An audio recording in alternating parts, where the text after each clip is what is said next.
Quick revision video on excess and limiting reagents. So we'll start with the essentials. You can't tell what the limiting and excess reagents are from masses. You need to calculate the moles first. Beware mole ratios. So the examples I've got coming up have got different mole ratios in, so we're going to explore that.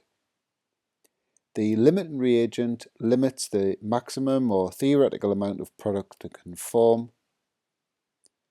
The limiting reagent is the reactant that's totally used up in a reaction. The excess reagent will have some left over after the reaction. So here's the first example. This is probably the easiest of the three that I've got.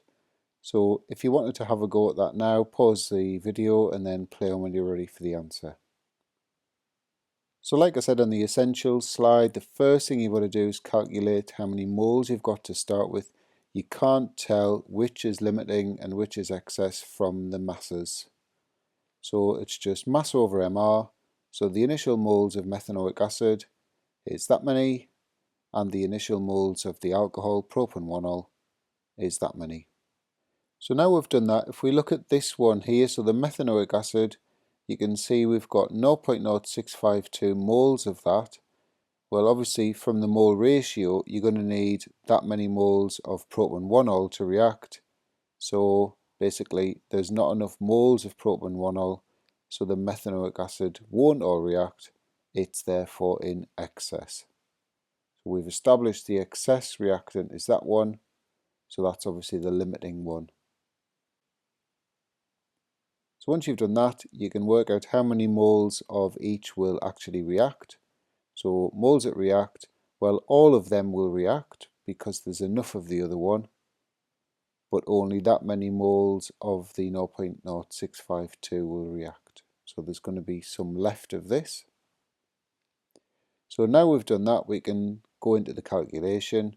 So what's the maximum theoretical mass that we could get from this reaction? So the moles of ester, so this chemical here that could form, would be 0.05 from the 1-to-1 ratio, and we just need to turn that into grams now by multiplying by the MR, and so it's 4.4 grams. So the second one's a little bit trickier, so again, if you want to do the same, pause the video, have a go, and then play on when you're ready. So first thing is initial moles, so mass over MR gives us these many moles of the two chemicals. If we just think about it, we've got that many moles of magnesium, we'd need half of that moles of TiCl4, so we've definitely got enough of that. So if we do it the other way around, that many moles of TiCl4 is going to need 10.53 moles of magnesium. Well, we've got nowhere near that, so there's not enough moles of magnesium. The TiCl4 won't all react, so it's in excess. So excess reagent is established, and so is the limiting. So moles that react now, well, obviously all 4.115 moles of magnesium will react, but in terms of the TiCl4, half of 4.115, it's a 2-to-1 ratio, so only 2.058 moles of the 5.266 will actually react. So in terms of how much titanium can we make, well, we can get 2.058 moles of titanium. So I'm using this ratio here, that's a nice 1-to-1 ratio.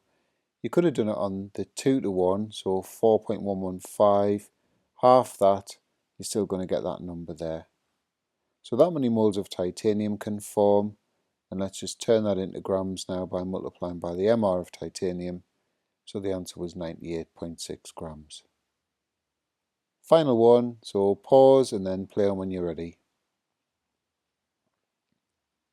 So initial moles, mass over MR, so we've got that many moles of each chemical.